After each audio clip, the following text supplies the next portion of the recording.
Assalamualaikum warahmatullahi wabarakatuh. Selamat datang di channel Nur Cholistik. Dalam sejarah kemerdekaan Indonesia, kita sering mendengar nama-nama seperti Soekarno, Hatta, dan Jenderal Sudirman, yaitu tokoh-tokoh Muslim yang memang mereka ini berperan besar dalam memperjuangkan kemerdekaan Indonesia.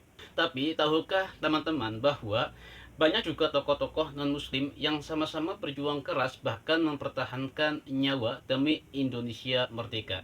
Sayangnya kontribusi mereka ini jarang mendapatkan sorotan yang sama, padahal tanpa mereka mungkin cerita kemerdekaan Indonesia tidak akan sama seperti sekarang.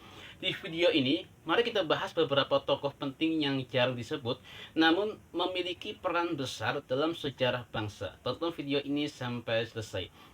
Yang pertama ada Lim Kuan Hian, seorang Tionghoa kelahiran Sumatera Timur yang sejak awal menyatakan dukungan terhadap perjuangan Indonesia.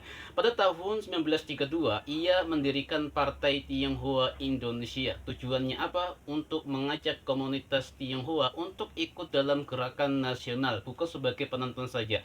Lim juga duduk sebagai anggota BPUPKI, lembaga yang merancang dasar negara, dan ia juga pernah menegaskan bahwa etnis Tionghoa adalah bagian dari bangsa Indonesia yang merdeka. Kemudian ada tokoh yang kedua ya, yang bernama adalah Sam Ratulangi, seorang Kristen dari Minahasa, Sulawesi Utara. Ia juga adalah pemikir, aktivis, dan diplomat. Sebelum proklamasi, ia sudah menyuarakan kemerdekaan Indonesia di forum internasional.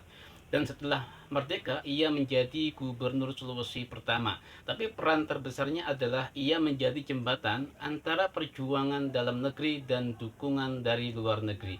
Selanjutnya ada John Lee, ya, perwira Angkatan Laut Republik Indonesia. Ia berasal dari keluarga Tionghoa dan beragama Kristen. Tugasnya adalah menyelundupkan senjata dari Singapura ke wilayah Republik Indonesia. Ia bekerja secara diam-diam melewati lautan menghadapi risiko yang besar, namun jasanya baru diakui secara resmi saat ia dinobatkan sebagai pahlawan nasional tahun 2009. Terlambat sih, tapi tetap layak untuk dihormati. Lalu ada Imade Sija, seorang teknisi radio Hindu dari Bali. Perannya penting banget nih pada hari proklamasi 17 Agustus tahun 45. Dalam situasi penuh pengawasan Jepang, Imade Sija berhasil menyiarkan kabar kemerdekaan ke luar Jakarta. Tanpa siarannya, mungkin masyarakat di luar Jakarta tidak akan segera mengetahui bahwa Indonesia telah merdeka. Dan yang terakhir ialah Yap Tiam Hin, seorang pengacara Tionghoa beragama Kristen yang berjuang melalui jalur hukum dan hak asasi manusia.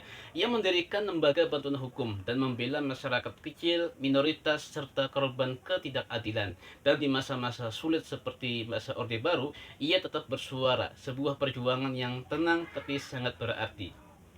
Dan semua nama-nama ini menunjukkan satu hal yang penting, bahwa kemerdekaan Indonesia itu bukan hasil perjuangan satu golongan saja.